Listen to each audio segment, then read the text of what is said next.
Duha na lang kaadlaw ang gihuwat sa 1.8 milyon nga mga pensioners sa Social Security System kon SSS aron mamahimong balaod nun ang 2,000 pesos sa usbaw sa pensyon.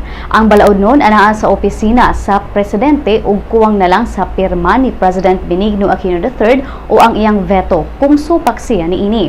Sa maong balaod nun across the board ang usbaw nga 2,000 pesos. Kini gipasar sa House of Representatives ni adtong June 9, 2015 ug gipasarsad sa Senado ni adtong Nobyembre.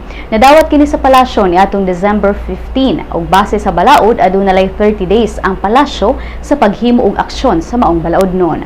Kung walay buhaton si Aquino taman Biyernes mahimo na kining balaod ug makatagamtam na sa usbaw ang mga SSS pensioners.